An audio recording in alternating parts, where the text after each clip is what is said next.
हमारे मुअज़्ज़ज़ मेहमानान तजुर्बात की रोशनी में अपने ज़रूर ख्यालात आपके सामने पेश करेंगे। सबसे पहले मैं आज की इस तकरीब के मुक़र्रर खास मोहतरम खान जाकिर साहब से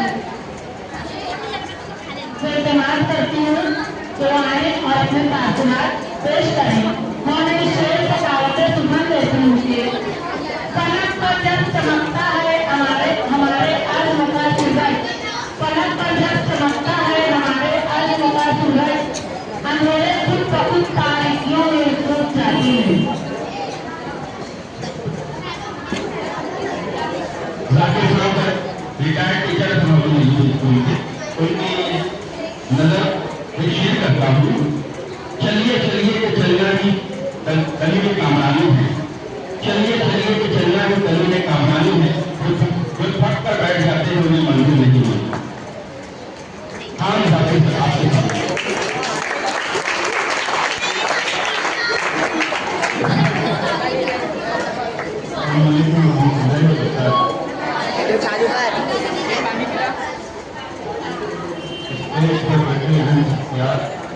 और अजीब कलाओं नाम जानते हैं उनके बारे में बोलना जरूरी हो जाता है।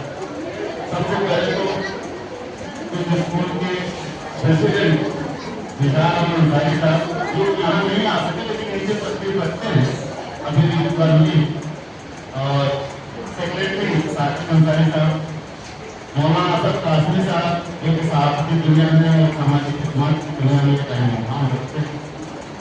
हमारे साथी रिटायर्ड और काउंसलर में पैरियर काउंसलर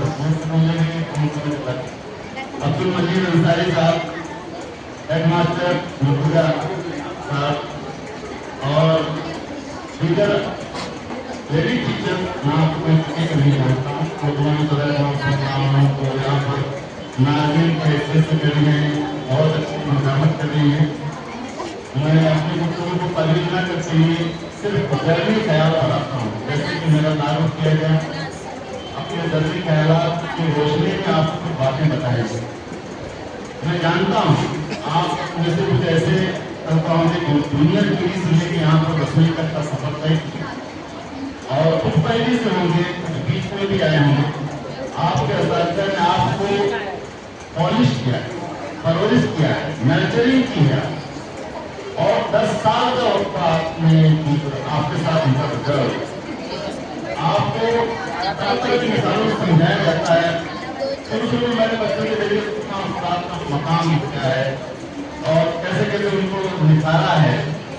कोई कहता है उस्ताद जो है वो कुम्हार की तरह से मटके को घड़े को जैसे टूट दे देकर संभालते हैं, सुधारते हैं, उस तरह से उसका अमुस्त निकाल करके उसको अच्छा घड़ा बनाता है। कोई लोग कहते हैं कि इससे तो एक गार्डनर की तरह से होता है जो बच्चों के इर्द गिर्द जहाँ हुई अनस्त्री जो घास उसको निकाल करके उसको निकलने का मौका देता है। लेकिन मैं कहता हूँ टीचर का काम इससे ज्यादा अहम है। न तो कुम्हार है न तो माली है, तो इनसे भी आगे बढ़ करके है क्योंकि कुम्हार का काम करता है, माली का काम करता है, इससे आगे बढ़ करके जिंदा जहनों को संभालता है। कुम्हार से जड़ फूट जाए तो कोई नुकसान नहीं होगा, माली से अगर पौधा कट जाए तब भी कोई नुकसान नहीं होता है क्योंकि वो कम अहमियत की चीजें मुक्त होती है। लेकिन इंसान जिस पर अल्लाह ने अशरफ मखलूकात बनाया है, बोलना तो गवाही इसका खासा है, जिसमें हमारे तलबा खास करके बॉयज पीछे नजर आ रहे हैं और लड़कियां ही अपना पूरा रिप्रेजेंट कर रही हैं तालिब इल्म की तरफ से। क्या उन्हीं को ये सताएगा पूरा 10 साल यादें हैं, हमारे लड़कों को भी यादें हैं और आगे आने वाला जमाना बात का जमाना है। मैं बात कर रहा हूँ ना, उसको बुलाया गया इसलिए कि बात कर पाता हूँ, लेकिन क्यों बुलाया? मैं उनको शुक्रिया अदा करता हूँ ताकि इसको बात करने का मौका दिया।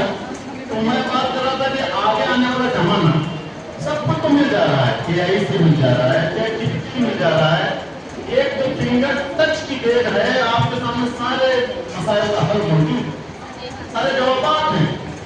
बच्चे चाहे वो घर पे पढ़ सकता है, बहुत ही आसानी से पढ़ सकता है। समझने की जरूरत है।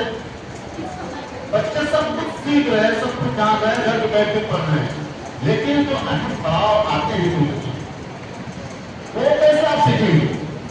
आपको एक साथ तो घूमने पे बैठना, या आपकी जो वक्त मिला है आज आपका कीमतों तो जरूर है जो कैसे जाया हो रहा है, मैं ऐसा भी कह सकता हूँ, लेकिन जो आप यहाँ पर सीख रहे हैं, क्योंकि आप किताबों में सिर्फ ग्रेड हासिल कर सकते हैं, नंबर पा सकते हैं, लेकिन एक साथ में बैठ करके नाश्ते का इंतजार करना, हम के साथ में बर्दाश्त करना, सुनना, एक दूसरे का कोऑपरेशन करना, जो जिंदगी के और सब वैल्यूज हैं वो आप कैसे सीख सकते हैं? उसके लिए आपको कुछ असाध्य के टच में आना पड़ेगा, इस तरह की गैदरिंग करनी पड़ेगी, और सिर्फ एक बार नहीं, बार बार ऐसा हुआ होगा। आपने 10 सालों में कई पड़ाव पर बहुत कुछ सीखा होगा। आप एक चाइल्डहुड से निकल करके, मैं कहता हूँ जो इम्पैक्ट है आप 3 साल 4 साल उस दौर से आपका बचपन, फिर आप एडोलसेंट, अभी प्रोसेस में है, आप टीनेजर हैं, अभी 12वीं तक आप टीनेज पर हैं। उसके बाद ये वक्त ऐसा है तो संभालना कितना मुश्किल है। आपको जो असाध्य ने संभाला है, आपको जो राह दिखाई है, रहनुमाई की है, तो कितना चैलेंजिंग था। कभी कभी तो असाध्य को लगता है कि ये खींचते हैं, ऐसा लगता है कि कितनी सजा देते हैं, लेकिन उनको तो आप इसमें अत्याचार दे दिए हैं, आप फौरन कंप्लेन कर सकते हैं। चाहे एडोलसेंट रूल के तहत बाल किशोर का अधिनियम है, वो आपको इतने अत्याचार देता है, आप अगर किसी ने आंख दिखाई, क्लास में सबके सामने खड़े कर दिया, आपकी फीलिंग्स इमोशन हर्ट हुई, आप कोर्ट में केस फाइल कर सकते, और किया भी है, कर भी रहे हैं। हमारे हाथ बांध दिए गए हैं कि आप असाध्य को तमाम बिरादरी है कि बच्चों की फीलिंग पर ज्यादा पड़े। आई नंबर बढ़ाइए, नो डाउट, लेकिन उनका EQ भी पढ़ना चाहिए, इमोशनल क्वेश्चन जिसको कहते हैं, आज पर बहुत फोकस किया जा रहा है, क्योंकि एक छोटा सा बच्चा भी हार्ट फील करता है। अगर कार में उसको खड़ा कर दिया गया, ऐसा लगता है उसके पैरों के जमीन खिसक गई, तो बदला लेने की पोजीशन में आ जाता है, और बाहर खड़े कर दो तो हमारे जो 10 पगड़ी से उससे कुछ भी फायदा नहीं उठा सकता, हम उसको बाहर नहीं कर सकते। हमने अपनी तकलीफ के दौरान देखा है, मैं भी कभी सोचना गौर करता हूँ, सही बात है, बच्चे को तो बाहर कर दिया जाए तो हमारे बाहर के चमक कर, और उसको जब हम पीटने की जगह पर पहुंचते हैं, इस महक पर पहुंचने का, उसको टीचर अगर हमारा नहीं काम करता है, तो समझ कि हम वहीं पर अपने उस्ताद की हैसियत को खो देते हैं, समझ हम कमजोर पड़ रहे हैं। हमें हर हाल में, मैंने हर हाल में जीने की कसम खाई है, ये एक लाइन से आगे के पहले मुझे याद आती है, यानी हर चैलेंज का फेस करते हुए टीचर अपने आप को एकजुट होकर बर्दाश्त का मुजाहरा करना चाहिए, और इसका एक काम अच्छी तरह वो तब कर सकता है जब उसका अपने सब्जेक्ट में पूरी तरह से कहीं से भी कोई सवाल उठे उसका जवाब देने की पोजीशन में हो। और सबसे बड़ी बात है, बच्चों क्लास के लेवल पर अपने को ले जा करके बैठा के देखे वो क्या तवक्को करता है टीचर से, तो टीचर से यही तवक्को करता है कि सबक से पेश आए, हमारे साथ दोस्ताना रवैया तैयार करे, हमारे जहाँ पर मुश्किल पेश आ रही है वहाँ पर मदद करे, अगर हमें रास्ते में देर हुई हमारी बात को यकीन करे, अगर हमें हमारे हालात भी देखे, घर के हालात भी देखे, सफर के हालात भी देखे, और हमने कितना काम किया है, कितना हमारा होमवर्क अधूरा है, उसको भी नजरअंदाज करे, और अपने सामने हमारी मदद करके हमारे काम को पाया तक पहुंचाने के लिए भरपूर कोशिश करें। यहाँ पर बैठकर हर बच्चा जो है वो लाजवाब है, ऐसा मैं क्यों कह रहा हूँ, क्यों हर बच्चा अपने माँ बाप को आपको बता रहा है, ये बात। दूसरी बात यह कि हर बच्चे के पास सारे आजम मौजूद हैं, जो सेंसरी ऑर्गन्स हैं, तो 5 इससे ज्यादा हम समझिए तो सबके साथ में एकदम फिट है, कोई शिकायत नहीं कर सकता है। हाँ, ये बात अलग है, ऑफर ये हो सकता है, टॉप 10 में कहना आ सकते हैं, लेकिन 100% रिजल्ट देना आज के दौर में ये बिल्कुल आसान काम है। ये भी बच्चा फेल नहीं होने जा रहा है, मैं तो कहता हूँ कि बच्चा चाहता है मुझे फेल कर दिया जाए, उसी के लिए मुमतहिन कोच में मजबूर है कि पैसे फेल करें, जिसको 20 नंबर पहले से मिल गया है 100 में, अब रही 15 नंबर की बात, 80 नंबर के पेपर में कंपोजिट में 40 में मामला होता है, लेकिन जो फुल सब्जेक्ट में वो 80 नंबर में, वो किस तरह से 15 नंबर हासिल करे और 35 नंबर पास हो रहे हैं जो लैंग्वेज की एक माइंड रीडिंग नहीं कर सकते, मेरा मुशाहिदा है। और ऐसा नहीं पास हुआ तो सप्लीमेंट्री जब पेपर आते हैं एग्जाम होता है उसमें और थोड़ा सा लीनियंट हो जाते हैं, जो इन्विजिलेटर्स होते हैं, निगरानकार होते हैं, वो बच्चे भी पास होते हैं, मैंने देखा है। और जूनियर कॉलेज में पढ़ाने का मौका मिला तो 11 में ऐसे बच्चे आते हैं जो रीडिंग नहीं कर पाते। ये बहुत ही मतलब हमें किया है कि हमारा बच्चा 11 में पहुंचने के बाद रीडिंग नहीं कर पाता। ये चीज 4वीं तक आ जानी चाहिए। आप लोग बहुत अच्छी तरह से अच्छे असाध्या के बीच में और इसके रहनुमाई में 10वीं तक आए हैं, और आपके जो कॉन्फिडेंस देखा मैंने यहाँ पर बच्चों का, और ये तो कहने की बात है बहुत कमजोर है, मुझको कोई कमजोर नहीं दिखा। बहुत जगह मैंने अटेंड किया है सेमिनार, और बच्चे बोलते रहते हैं, आंसू आते रहते हैं, नहीं आना चाहिए। या आपने अच्छा मुजाहिरा किया अपने कॉन्फिडेंस लेवल का, क्योंकि ये जिंदगी का एक पड़ाव है। आप यहाँ से इस सेकेंड ऑफ नॉलेज, आप 10वीं के बाद एक ऐसा लाइसेंस पाएंगे, तभी आप आगे के एक तालीमी जगत में यानी एजुकेशन के वर्ल्ड में आप एंट्री कर सकते हैं। आपको बिल्कुल कमजोर नहीं होना चाहिए, ये पड़ाव है, इसकी यादें अपने साथ जरूर ले जाइए, और कामयाब होकर के अपने को प्रूव करके वक्तन वक्तन अपने असाध्या से आगे मिलिए, और कैसे मिलिए, कामयाबी की समझ में, यानी उनको याद करने आइए, दिखाइए अपने ड्रीम को जो आपने तय कर लिया है। अगर नहीं तय किया तो अब कर लीजिए, आगे हमको करना है और हमको बात करनी सीखनी है। ऐसा मौका है तो अपना खुद ही नाम देना है। लेकिन जाएंगे ना वहाँ पर वैसे मौके आपके सामने आएंगे, वहाँ पर जो नहीं चल पाते ना उनको भी आगे, वो भी आगे चमक सकते हैं। सिर्फ टैलेंटेड बच्चे आगे नहीं, वो भी कभी कभी ऐसा होता है आगे दौड़ में गायब हो जाते हैं। और हमारा थर्ड यानी पासिंग स्टूडेंट जो बिलो एवरेज स्टूडेंट है वो भी बहुत कुछ कर गुजरता है, वो बिजनेस भी करता है, वो MBA भी करता है, वो जॉब भी करता है, और नहीं कुछ करता है बैठ के लाइफ में कारोबार करके अपना मुकाम बना लेता है। मुझे मुकाम न दो, मैं खुद मुकाम ले लूंगा, मैं अपने फन की बुलंदी से काम ले लूंगा। ये फन है जो अब टैलेंट पेपर में किताबों में वो सिर्फ एक एस्पेक्ट है उसका, ऐसे एक डायमेंशन है। मैंने जो फायदे में किताबों पढ़ा है, ये शख्सियत के 8 पहलू होते हैं। उनमें ये जो जानत है किताब की, ये सिर्फ एक पहलू है। 7/8 7/8 और भी बाकी है। ये उनमें मौजूद हो सकता है, लेकिन वो अपने आप नहीं आ सकती, आपको पढ़ करके अपनी जगह बनानी होगी।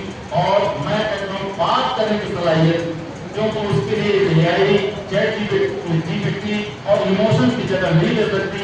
आपको अपना कॉन्फिडेंस लेवल बढ़ाना होगा और सामने बढ़ करके अपना मुकाम बनाना होगा। बाकी तो और बहुत कुछ है, लेकिन ये वक्त ज्यादा न हो, हमारे और भी साथी और भी ज्यादा तजर्बेकार यहाँ पर लोग बैठे हैं, तो आपसे और कुछ बात करेंगे। मैं दिन द्वारा बहुत कुछ बताऊँ, 1 घंटा 2 घंटा बात करता रहूँ, और आप सुनना भी चाहेंगे, क्योंकि अभी आप मजबूर हैं। नहीं तो आप हाथ उठा देंगे, तालियां बजाने लगे, बोले ये बचा बचा बचा। यहाँ की इतनी अच्छी बात हो रही, कुछ बच्चे वो ऐसा लग रहा है केयरलेसली बैठे हैं और आपको बात कर रहे हैं।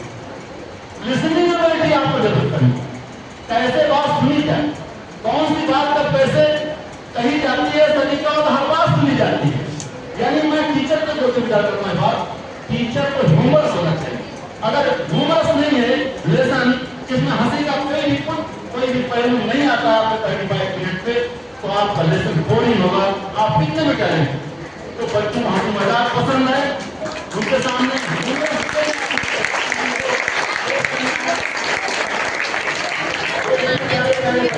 जिनका हुनर इनकी टैलेंट हमें दिखने में दिखाई पड़ता है, हमें मौके में दिखाई पड़ता है, जिनको जिम्मेदारियां दी जाती हैं तब दिखाई पड़ता है। बहुत कहता है ये टैलेंट, बहुत टैलेंट है हमारे बच्चों में, लेकिन इनको मौका देना चाहिए। और ये आइंदा पे आएंगे और भी साल गुजरेंगे, मजा आता है। मुझे खुशी है जहाँ पे 9th हॉस्ट नहीं रहता, मेजबान नहीं रहता, बनने की तरफ से आपको दावत दी जाती है, बहुत अच्छी पहल है। 9th वाले बच्चों को क्यों वोट डाला जाए, ये है कि आप उनको जूनियर्स को हमेशा मदद की है, उनको याद रखिए, और एक ऐसा नमूना छोड़ के जाइए तो आपकी तकलीफ करें। मैं बात एक तो कहने जा रहा था, भूलकर जा रहा हूँ, जहाँ पर बच्चों वहाँ आइंदा आने वाले सेमिनार में मैंने कई प्रोग्राम अटेंड की, बहुत अच्छा लगता है जब बच्चों की जोड़ियां दो करके आती हैं और एंकरिंग का जिम्मा यानी पूरे प्रोग्राम का जिम्मा बच्चे उठाते हैं। काश ऐसा दिन आए जब हम देखें हमारे बच्चे दो करके कम से कम 30 बच्चे 15 बैच हो या 20 बच्चे 10 बैच हो और उनको तैयार कराया जाए, तो उनको अपने आप करनी है, उनको राह दिखाई जाए, यहाँ खड़े होने का मौका उनको मिलेगा। वो उनको ऐसे कुछ अल्फाज अदा करना सीख जाएंगे, बुलाना सीख जाएंगे। पहले इस स्टेप के साथ हम दावत दे रहे हैं, अब आइए इनसे हम आपने बहुत अच्छा किया, ऐसा कह के तालियों से स्वागत कीजिए, तो बच्चों का हौसला तो बड़ा हो जाएगा। चंद कलमात के साथ मैं आपको बात करता हूँ, अपनी वाणी को विराम देता हूँ। दिल्ली का बैठा है आपको सुनने को मिला, शुक्रिया।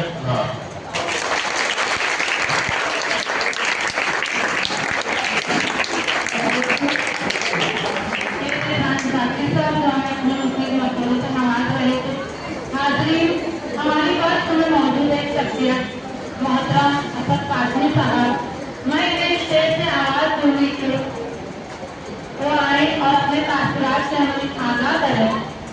मुझको इससे क्या कर सुबह है या शाम है, मुझको इससे क्या कर सुबह है या शाम है, खिदमत अहले चमन हर वक्त मेरा काम।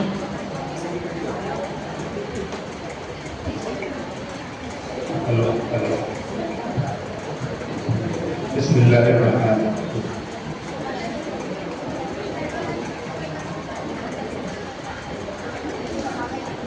काफी देर से बड़ा ही खुशनुमा माहौल है और सुनिए बड़े कॉन्फिडेंस और एतमाद के साथ यहाँ पर अपनी हाजिरी कराई है और डॉक्टर सर ने भी माशाअल्लाह आज इस महफिल को हौसलामंद और हौसला अंगेज बनाया। चूँकि यह अलविदाई प्रोग्राम है, इज्जत माब तलबा व तालिबात और असातिज़े-ए-किराम, आज का दिन खुशी का भी है और जुदाई का भी है। खुशी इस बात की कि आप अपनी ज़िंदगी के एक अहम मरहले को मुकम्मल करके आगे बढ़ रहे हैं, और जुदाई इस बात की ये स्कूल, ये क्लास, वो या असातिज़ा और ये दोस्तियाँ अब यादों का हिस्सा बनने जा रही हैं। अल्लाह के रसूल सल्लल्लाहु अलैहि वसल्लम की अक़ाअत आप चंद बातें नोट करके जाएं। ज़िंदगी की असल कामयाबी नंबरात या डिग्री का हुसूल नौकरी नहीं बल्कि अल्लाह की रज़ा में है। जब आप जुदाई के कलिमात यहाँ पर अदा कर रहे थे, गीत गा रहे थे, मेरी निगाहों में तारीख के कई अखबार का मुताला ताज़ा हो रहा था। एक वक्त आया जब हुज़ूर पाक सल्लल्लाहु अलैहि वसल्लम अपनी जाए पैदाइश, अपना घर-बार, अपने अज़ीज़ छोड़कर मक्का छोड़कर मदीना जाने पर मजबूर किए। हफीज़ जादागरी ने एक मिसरे में उस नक्शे को यूं बयान किया। नबी ने देखा जब प्यारे हरम को और फरमाया कि ऐ प्यारे हरम, तुझसे मेरी रुख़्सत का वक्त आया। इसका देखना जहाँ पर एक नमाज का सवाब 1 लाख नमाजों के बराबर था, इसका देखना इबादत था जो मुझे ज़मीन की सबसे पहले तामीर, ज़मीन पर उभरने वाला सबसे पहले, जो समुद्र और पानियों के दरमियान में ज़मीन का पहला हिस्सा, उसे छोड़कर जाना पड़ा। प्यारे बच्चों, आज आप अलविदाई प्रोग्राम सेंटर प्रोग्राम में मौजूद हैं। जाहिर बात है ये घरों की बात, या आपकी क्लास या असातिज़े-ए-किराम, आपके दोस्त और अहबाब की मिलनसारियाँ, ये कहे, ये चहचहे, ये ज़मज़मे, जाहिर बात है ये मौका वापस शायद ही आपकी लाइफ में कभी आएगा जब इतनी बड़ी तादाद में पूरी क्लास एक साथ कहीं पर जमा होकर के अपने ख्यालात का इज़हार कर पाएंगे। ज़रूरी ये नहीं है कि आप इस मौके पर जो कुछ कहा गया, बल्कि कहीं ज़्यादा ज़रूरी ये है कि आप अपने असातिज़ा को इस इदारे कुछ सीखने का, कुछ हासिल करने का, कुछ बनने का मौका मिला है, उसे याद करें और ऐसे दर्सगाहों को आप अपने ताउन के तौर पर भी याद करें। कामयाबी, इज्जत माब तलबा व तालिबात, ये नहीं कि आप 10वीं पास हो जाएं, ये एक मामूली सा शायद आपकी लाइफ का सबसे पहला एग्जाम होगा जिसे आप बड़ी अहमियत दे रहे होंगे। वरना एक वक्त आएगा, एक मौका आएगा, जिस तरीके से आज आप अश्कबार हो रहे हैं,